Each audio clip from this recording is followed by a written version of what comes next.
Nous retrouvons nos amis pour la suite du débat. Pasteur Ido Komi, président du mouvement Martin Luther King, et le journaliste Adam Adjorno, directeur de publication de Vision d'Afrique. On va toujours parler du Mali, un peu de la Guinée qui se désolidarise des sanctions de la CEDEAO. Est-ce que, Adam Adjorno, on peut déjà parler d'un premier échec pour la CEDEAO, parce que la Guinée n'est pas du tout d'accord avec les décisions de la communauté? Non, avant d'en revenir, vous m'aviez dit, j'allais rebondir sur le Mali. Parce qu'on parle du Mali. Permettez que je le fasse. Allez-y. Parce que vous savez, tout à l'heure, le passeur Massi, je le prends dans sa poursuite politique, lorsqu'on me dit le Mali est un peuple guerrier et que ces sanctions-là ne lui diront rien, il restera toujours guerrier, etc. Vous voyez, quand j'ai l'habitude de dire que nous, les oppositions, et surtout africains, et particulièrement les oppositions togolaises, ont un problème, vous voyez que j'ai un peu raison. Pour la simple et bonne raison que, comment voulez-vous que les gens puissent implémenter ce que nous avions suppli aux temps mémoriaux, aux temps coloniaux aujourd'hui, qu'on veut donc les expérimenter dans le temps actuel? Vous convenez avec moi, c'est la même chose.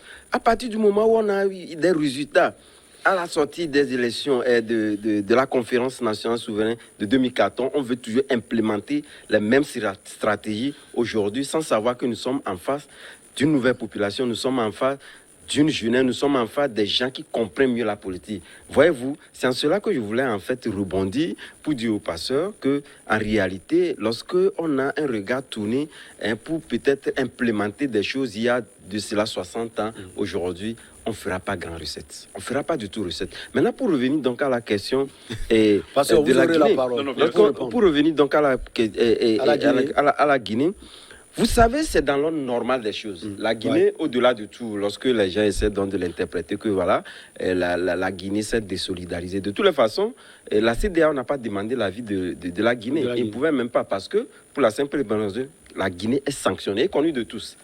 Et de toutes les façons, tout ceci ont été implémentés. Et vous allez constater que dans les couloirs, lorsqu'on a interviewé certains, de toutes les façons, la CEDEAO n'est pas dans une logique d'asphyxier la population malienne. Et ces portes de sortie-là lui sont connues. Ouais.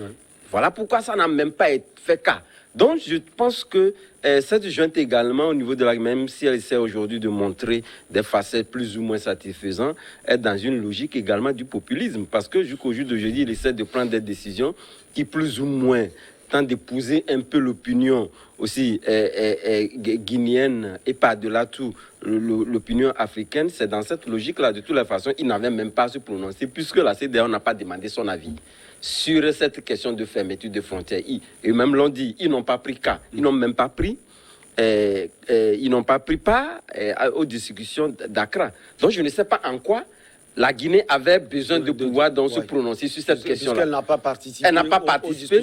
La CEDEAO n'a pas demandé son avis sur la fermeture des frontières, etc. Parce qu'on sait que ce sont des pays limitrophes du Mali. Et étant donné que, de toutes les façons, on sait que les sanctions prises par l'UEMOA suffisaient pour que le Mali puisse faire profil bas ou que le Mali puisse subir. On ne va pas quand même l'étouffer parce qu'on sait que cette population appartient à la population de la CEDEAO. On ne va quand même pas fermer tous les robinets. Parlant donc de la Mauritanie, etc. On sait. Et dans la Guinée, en se prononçant, je pense que la junte en Guinée est pratiquement non, elle est dans le populisme et essaie de dire que voilà, il faut profiter de toutes les portes qui sont ouvertes pour se dire que voilà, je me mets au-dessus de la mêlée. À partir du moment où on n'a pas demandé ton avis, on ne t'est même pas préoccupé de toi. Je ne sais pas en quoi tu peux donc te prononcer des sanctions auxquelles on ne t'a même pas associé. Je sais que vous voulez réagir à l'intervention de Adam, la première intervention, avant de parler de la Guinée. Je voudrais lui rappeler que la guerre est dans l'ADN des peuples maliens jusqu'à la dernière génération à venir. Voilà, la guerre dans l'ADN. Mais les djihadistes sont venus. C'est dans l'ADN des Maliens. Les djihadistes sont venus, mais cette guerre-là ne s'est pas prononcée.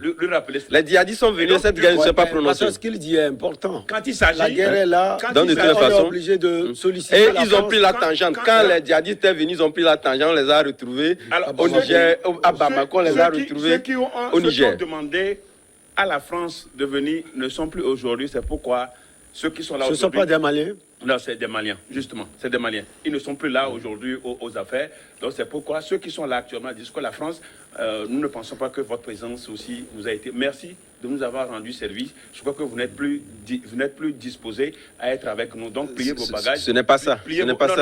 La France a dit de revoir son dispositif. C'est là où tout a commencé. Pliez vos bagages. C'est pas ça, c'est pas ça. Le discours il faut reposer le discours qu'il a. Quand je reviens allez-y, à la Guinée, bon, je crois que ce n'est pas surprenant. Mon co-débatteur était toujours le populisme. Hein. Moi, je crois qu'en Afrique de l'Ouest, le terme populisme doit aller au régime, à tous les régimes en place.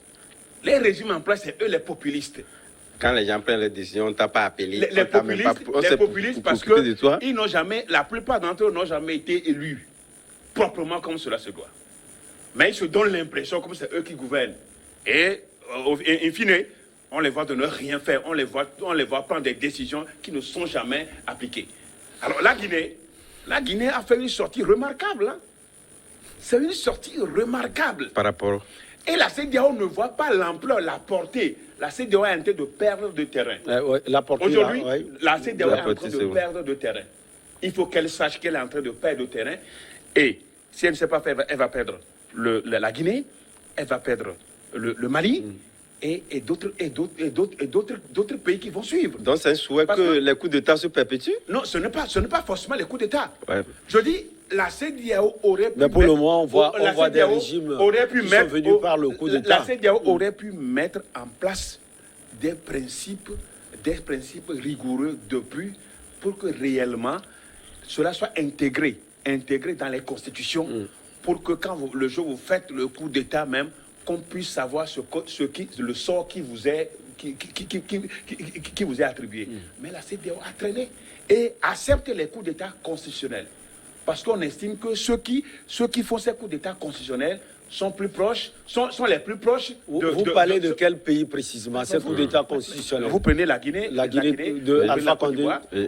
Vous prenez même le Togo. Quand vous le coup d'État constitutionnel au Togo, c'est... Le coup d'État constitutionnel au Togo... Vous prenez même le Togo. Situez-nous, on veut comprendre. Par exemple, tout s'est fait à l'Assemblée nationale. Mais vous savez, lorsqu'on s'embrouille... Non, situez-nous sur le coup d'État constitutionnel au Togo.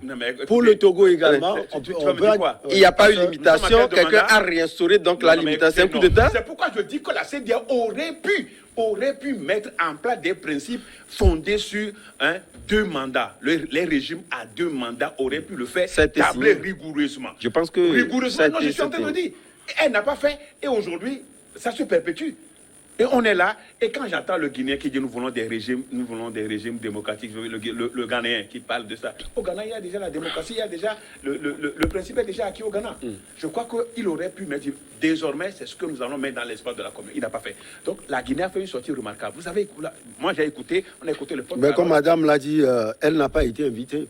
Elle n'a même pas été consultée. Elle n'a pas invité.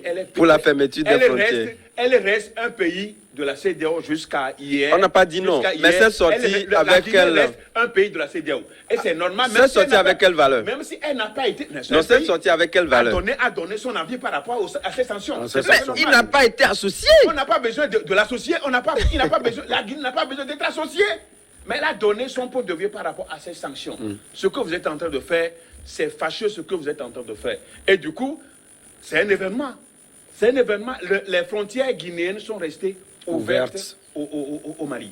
Et je crois que d'autres pays, ça nous suivi, il y a même des pays maghrébiens. Combien de temps on n'a pas asphyxié Kadhafi, la Libye?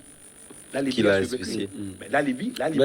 Mais c'est la Libye. La Libye était sur le banc, sur l'embargo international pendant des années. Mais la Libye a survécu. La Libye faisait même des prêts, continuait pas à faire des prêts aux autres pays. C'est vrai quand même qu'ils n'ont pas les mêmes ressources, mais ça n'empêche pas que le Mali n'a pas de ressources. Heureusement que vous avez... Non, le principe qui est clair. Depuis un certain moment, le Mali a refusé, en vendant de l'or, a refusé de l'équilibrer par le trésor français. Donc l'argent rentrait directement dans le trésor malien. Et ça aussi, la France n'a pas aimé. Et faisait le commerce directement avec les partenaires. faisait directement le commerce avec en matière de la vente de l'or et d'autres matières premières. Et ça, la France n'a pas aimé. Et les économistes vous diront que ce qui aujourd'hui énerve la France, c'est parce que le Mali est en train de s'échapper progressivement de la zone franc. Et c'est ça. Donc, la Guinée, nous apprécions à sa juste valeur la sortie des autorités guinéennes. Et du coup, ça donne un espoir que les peuples commencent par connaître la CEDEAO. La CEDEAO doit se ressaisir le plus tôt possible pour éviter un chaos, une disparition totale. On va commencer par la chute de Pasteur Ido Komi. La CEDEAO vraiment doit se ressaisir. On l'a toujours dit, il y a eu des échecs sur plusieurs dossiers. Adama Adjaranou, on doit remarquer cela. Mais quand on parle aujourd'hui du Mali et surtout la Guinée qui appuie le Mali, cela veut dire que la CEDEAO a des soucis à se faire. Non, bon, personne ne peut l'occulter. Vous savez, la CEDEAO a raté sur un certain nombre de plans liés à la non-rigidité d'un certain nombre de décisions qu'il n'a pas eu courageusement de prendre. Et en témoigne le cas de la Guinée, lorsque Alpha Condé voulait donc faire ce troisième mandat. Il y a eu des émissaires qui sont envoyés. Au même moment, la CEDEAO avait montré un visage contradictoire lié donc à ce troisième mandat. Mais au même moment, on a vu qu'il a envoyé également des observateurs. Ça veut dire quelque part qu'il n'était pas aussi franc. Il n'était pas franc dans sa démarche. Et d'autres également aspects qu'on peut ajouter. Mais au même moment, j'ai dit, la CEDEAO a eu quand même à tirer le son de tous ces échecs-là, si on peut donc le dire. Et je me suis dit, avec cette présidente tournante, nous n'avons pas les mêmes présidents qui n'ont pas les mêmes regards sur les situations politiques des pays. Mais nous allons constater que ces derniers temps, surtout lorsque nous prenons la présidence de Nana Akufo-Addo, il est ferme sur un certain nombre de décisions données. Et je pense que mieux vaut tard que jamais, au lieu, là où je l'ai toujours dit, là où la CEDEAO a perdu la face, la CEDEAO a le doit également rebâtir cette notoriété également là-bas. Et lorsque le pasteur essaie aujourd'hui de justifier le fait, le commerce de l'ordre, etc., j'en sais quelque chose, mais jusque-là, il y avait donc ce mécanisme, mais au même moment, le Mali était l'un des alliés phares de la France. Jusque dans un passé récent où Assimi Goïta est rentré dans le jeu des coups d'État.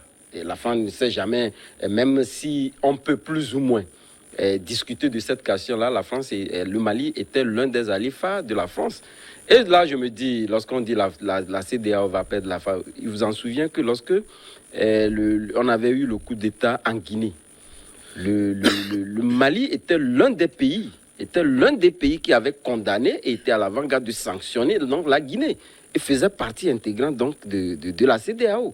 Donc cette situation qui pour moi est une parenthèse qui va être vite fermée, et avec cette rigidité qu'affiche la CEDEAO, donc la CEDEAO, de toutes les façons, lorsque nous prenons les subdivisions sous-régionales, il est très difficile, la Mauritanie l'a expérimenté. Aujourd'hui, il n'a que ses yeux pour pleurer, il fait des pieds et des mains jusque-là pour réintégrer l'institution. Et aujourd'hui, je pense qu'il est sur la bonne voie et c'est ce qui en témoigne le fait que le Mali aurait véritablement des difficultés. Puis c'est l'unique pays, laissons donc la Guinée, on sait pertinemment, même le port d'Abidjan, est beaucoup plus le port qui alimente davantage, après le Sénégal, le Mali, la Guinée, je ne sais pas combien d'armateurs essaient donc d'accoster au Mali, mais quoi qu'on dise, ça peut quand même en servir à quelque chose. L'unique pays aujourd'hui qui puisse véritablement donner un pouce au Mali, c'est la Mauritanie. Et d'ores et déjà, vous avez appris avec moi, je le disais tantôt, où le médiateur a eu un coup de fil avec le président mauritanien et la Mauritanie ne peut pas aller à l'encontre des décisions de la CEDEAO, étant donné qu'il veut véritablement donc prendre des marches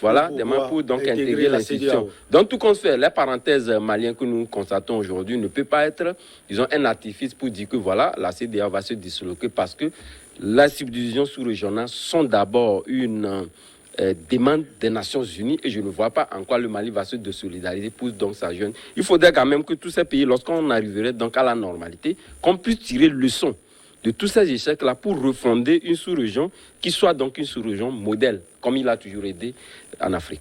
On marque une petite pause et on revient pour la suite.